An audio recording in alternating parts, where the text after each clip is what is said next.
Hey guys, my name is Daron from Property Partners, and I've been around in the real estate industry for well over 10 years and transacted over 500 over cases. And today we'll be covering the basic fundamentals of timeline and what matters to you as a homeowner. Okay? So for timeline wise, there is many variations and we'll cover them one by one. But let's start off with a very common one and a very typical one, which is a selling of a HDB flat to buy a private resale property using a bank loan. On top right here, we have the selling of the HDB flat. And on the bottom right here, you have the buying of the private property resale flat. Concurrently, while you are marketing your HDB flat, you should also be looking at your private resale property that you want to buy. Of course, a little bit of a disclaimer here. Some stars must align for this to happen, but let's assume a case whereby all stars align first. For the selling of the HDB flat, assuming that you have already found a buyer that is comfortable to pay you the price that you want and the terms that you want, and also on top of that, you have found a private resale property that the terms and conditions are also suitable for you as well. You issue the OTP for the private property, which means to say that you will collect the $1,000 option fee, following which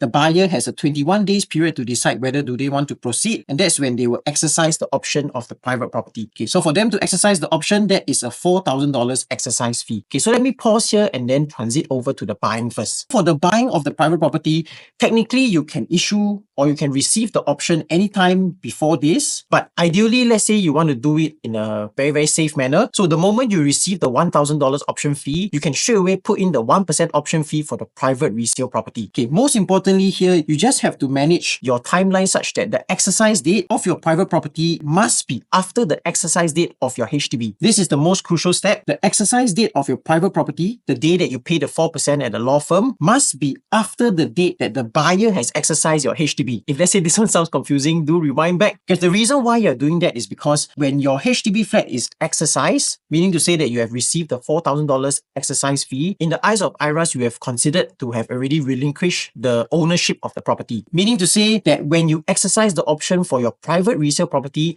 you do not incur the ABSD. So from there, most importantly is, for most of our clients that sell the HDB to buy the private resale, their funds are stuck in the current house and they need it to pay for the next house. So here's how we do it. Once you submit your resale application, HDB takes on average about 4 weeks for them to register your case. Register the case meaning to say they'll just assign you a HDB officer. They will look through all the documents to make sure all are intact. It takes another 8 weeks for HDB to process the case to reach your completion date. So this is very crucial. So from this completion date, right, I'll just draw a dotted line down below here. You will notice that the private resale completes slightly later.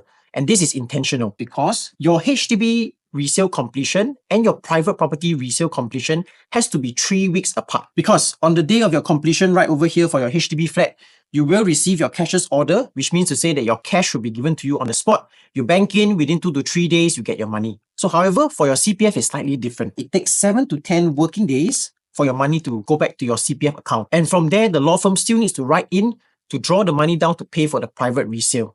Henceforth, that's why you need this 3 weeks apart so that the money can flow from the current HDB flat to the private resale property flat. If we look down at the private resale property flat, right, this is where you need to be able to structure it in a certain manner that fits your HDB timeline. So normally for the private resale, right, the option to exercise date is only 14 days.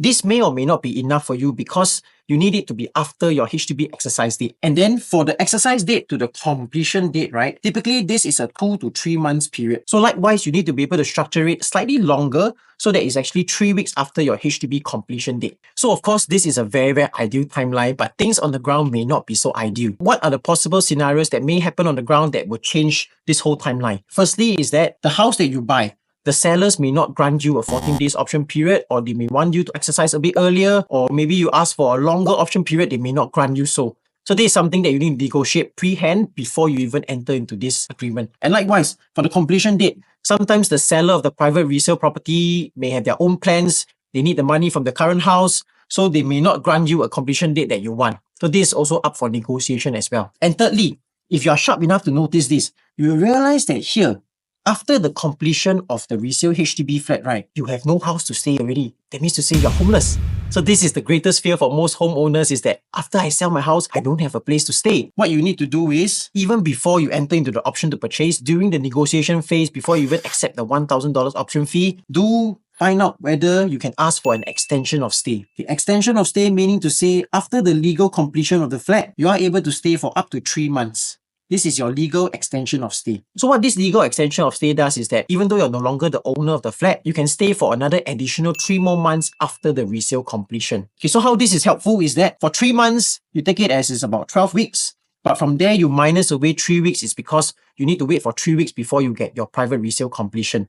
So effectively, you have about 9 weeks to do your renovation, which typically should be enough. But of course, do ask your ID, ask your contractor, depends how long they need. This one you can always discuss with them. This is one way to actually move from a HDB to a private resale seamlessly, provided all these stars align. So of course, if your scenario is a little bit more unique or you need more consultation about your exact scenario, do feel free to contact our number on the screen and we'll be happy to share more with you again.